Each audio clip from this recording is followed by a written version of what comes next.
حبايبي اخباركم ايه؟ جايلكم بوصفه حلوه جدا جدا جدا النهارده. هتعملي لنا ايه النهارده يا شيف منى؟ عندي شويه كنافه متبقيين في الفريزر، قلت استغلهم واعمل وصفه حلوه جدا جدا وفي نفس الوقت حصري بجد يا شيف منى. خليكم معايا وتابعوا الوصفه والخطوات معايا بالتفصيل يا جماعه، ما تمشيش كده ولا كده، استني اسمعي الوصفه، ووصفه هتعجبك جدا وبسيطه وحلوه قوي. انا جبت بوله فاضيه هنا يا حبايبي، هبتدي كده افرول الكنافه، هي طالعه من الفريزر سهله جدا هي وبتتفرول بالشكل ده، ولا اسهل ولا احلى من كده، بتتفرول بسهوله جدا. انا ضفت هنا يا حبايبي معلقتين من السمنه ومعلقتين من السكر عشان اغلب بس الكنافه بالشكل ده. انا جبت صينيه دهنتها كويس كده، وهجيب الكنافه بعد ما غلفتها بالسمنه والسكر بالشكل والحلاوه دي. وصفتنا لسه ما خلصتش، وصفه جميله ولسه مكملين باقي وصفتنا الحلوه. ده ايه يا شيف منى؟ ده 3 بيضات وعليها قشر من البرتقال اللي انا مفرزاه في الفريزر. انتوا عارفين كل حاجه بحب اشيلها واحتفظ بيها. وعندي هنا نص كوبايه من الزيت. هنعمل ايه طيب؟ هقول لكم حالا هنعمل ايه. ضفت ال3 بيضات وقشر البرتقال، هضربه كويس جدا في الخلاط كده يا حبايبي، اندمج حلو قوي. شايفين اللون بقى ابيض وحلو ازاي؟ هضيف 3 معالق من السكر بالشكل ده، هضربه مره تاني كده يا حبايبي، اندمج حلو قوي. هضيف هنا نص كوبايه الزيت، هخلطه مره تاني كده اندمج حلو قوي. هضيف معلقه من الخل بالشكل ده،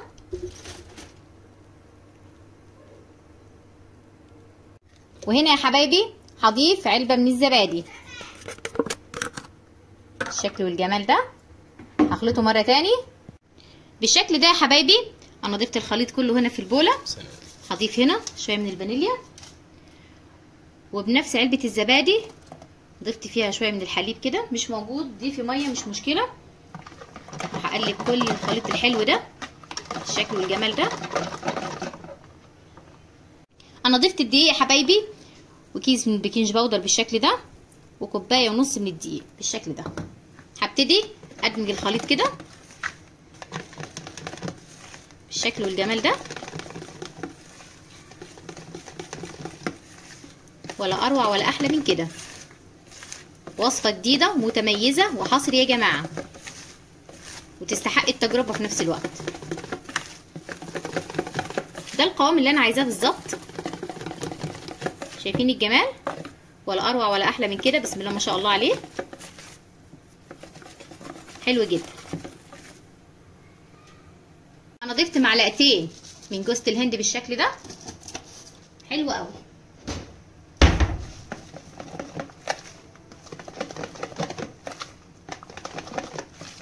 بس كده خلاص خلصنا، حلوه قوي.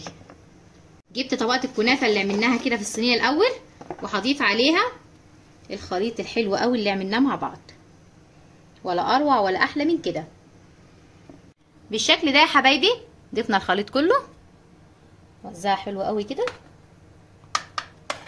حلو قوي، ولا اروع ولا احلى من كده. ندخلها الفرن يا حبايبي ومكملين في باقي وصفتنا. طلعت بالشكل والجمال ده يا حبايبي. هبتدي اضيف الشربات او السيرم بالشكل والجمال ده. بسم الله ما شاء الله، اللهم بارك. بالشكل ده يا حبايبي، ممكن تكتفي بيها كده. شايفين الجمال؟ ولا اروع ولا احلى من كده بالشكل ده يا حبايبي. حابه تكتفي بيها على كده، حلوه قوي برده. بس انا في تريكه حلوه قوي كده هعملها معاكم، هتزودها جمال كمان. خليكم معايا. هبتدي يا حبايبي كده هضيف لها شويه كريم شانتيه زي ما قلت لك. عايزه تخليها على كده خليها حلوه قوي برده، بس انا حابه اعمل التريكه دي بتديها طعم حلو قوي كمان. هبتدي اوزع كده بالشكل ده يا حبايبي. انا ضفت هنا قطع من المانجا بالشكل ده، مش موجود عندك مش مشكله. ضيفي شويه مكسرات، ممكن ما تضيفيش حاجه خالص بالشكل والحلاوه دي.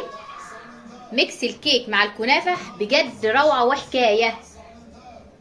شايفين الجمال؟ ولا اروع ولا احلى من كده بجد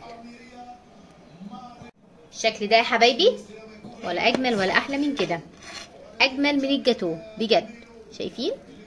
اللهم بارك، حاجه حلوه جدا بجد، اجمل من قطعه الجاتو بجد، حاجه حلوه جدا. ولا اروع ولا احلى من كده. هي بتتحط في التلاجة الحقيقه يعني نص ساعه 10 دقايق براحتك، بس انا اولادي مش مستنيين. حلوه جدا، لازم تجربوها. اشوفكم في وصفات اجمل واحلى. ربنا يحسن مميت ايديكم. باي باي.